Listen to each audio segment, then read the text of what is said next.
So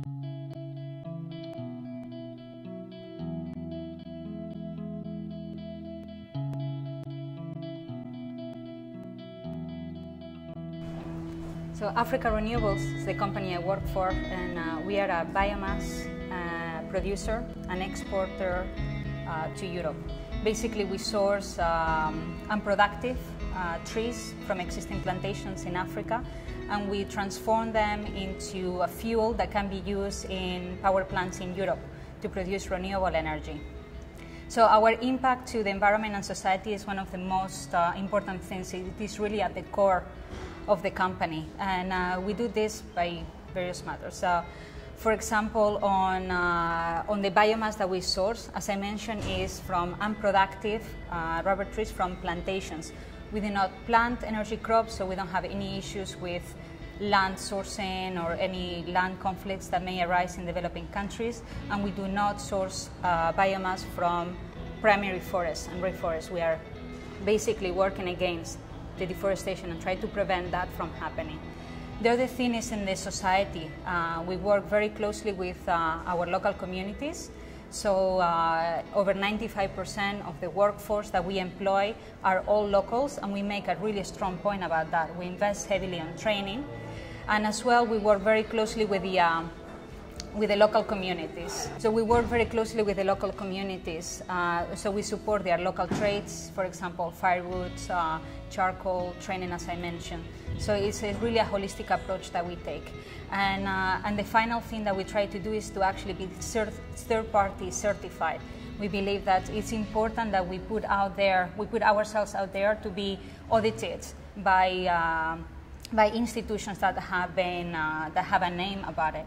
So we are FSC Wood Control Standard certified. So we have our forests, our plantations managing the best practices on forest.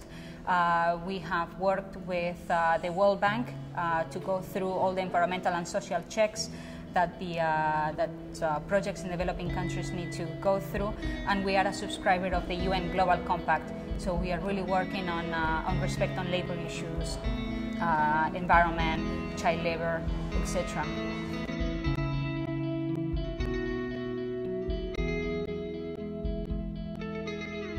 To understand how Africa Renewables came about, we need to describe who we are.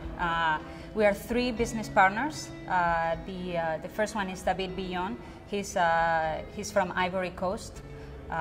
He has all his background is on plantations. He's a shareholder of one of the largest agro-industrial groups in West Africa. So his understanding of the issues being faced in West Africa by plantations is paramount.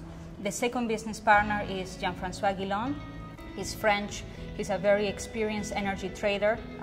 He has been trading in and out of Africa with Europe for the last 25 years, so his understanding of logistics and the needs of energy companies is very, very strong. And I am Sonia, and I come from the carbon and the sustainability background. So I bring the social conscious or the sustainability aspect to and the renewable energy component of our work. By bringing all of us together, it was clear that the plantations had an issue. When the trees became unproductive, these trees had no use for them in Africa, while in Europe we have a massive push for renewable energy. So for us to connect these two dots, that's what Africa Renewables is all about.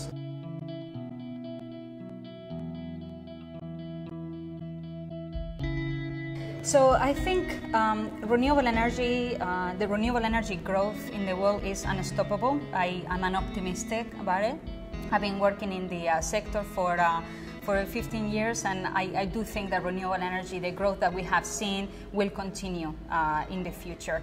And I think governments will continue to support renewable energy because it's not only about reducing greenhouse gases, but it's also about national security. And it's about green jobs. So there is two other arguments to the whole debate on renewable energy. What worries me the most, though, is also how governments are going to be reacting to the economic crisis that we are suffering today. And they may think that removing subsidies from renewable energy is a smart thing to do, which I think it will be completely the contrary. It's very important that the support to the renewable energy sector remains. We are a young industry, and we need to continue the support that renewable energy programs provide. And I'd like to mention a statistic from the International Energy Agency about subsidies. There is over $600 billion of subsidies today being devoted to fossil fuels. There are $57 billion of subsidies going to renewable energy. My argument is that if governments run out of money and they cannot support subsidies, take them away from fossil fuels, which are a mature industry. Don't take them away from renewable energy.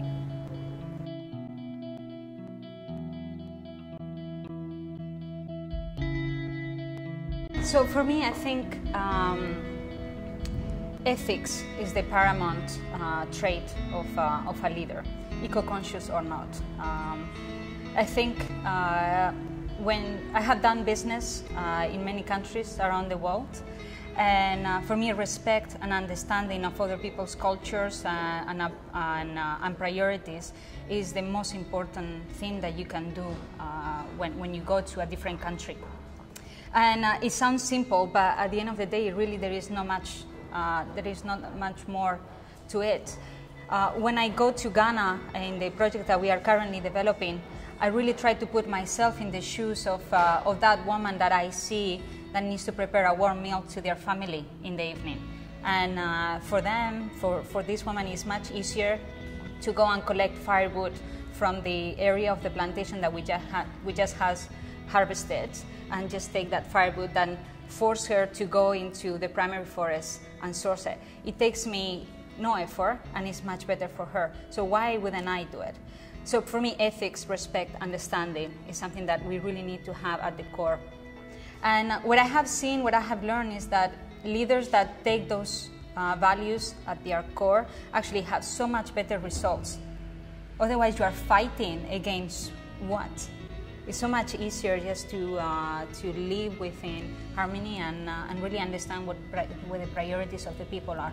So for me, eco-conscious leaders of tomorrow need to have, in every decision, need to have a much wider view of the long-term impact of what their decisions are. And that's very simple.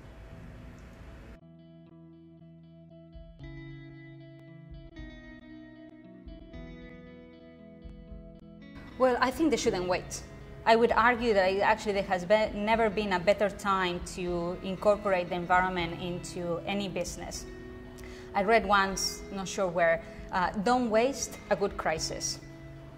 Now we have a pretty good crisis now going on. So I would argue that in a crisis, people are paralyzed to a certain extent, but at the same time is where it is easier to see that the status quo doesn't work, where people will have the incentives and to actually overcome the fear of moving away from what is known. And I think the trends are very clear. The sectors of the economy that are doing better are those that are at the forefront, at the leading edge, where we are encouraging innovation. Renewable energy, for example, around the world hasn't suffered tremendously on job creation. Actually, there is still jobs being created. It's all sectors of the economy that have not embraced innovation and the environment that are suffering the most. So for me, my message to business leaders is like, don't wait, you're already late. The crisis is only going to last so long. So take the opportunity to convince your people to innovate and to bring the core of society and environment into your business.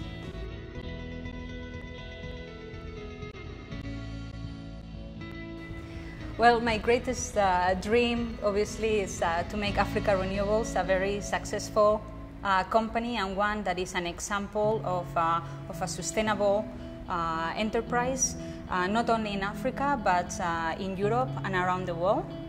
I really, what makes me smile in the morning is to think that at the end of my life, I will have contributed a little bit in the massive change from moving from a fossil fuel-based economy to a low-carbon future and making an impact. So that makes me smile.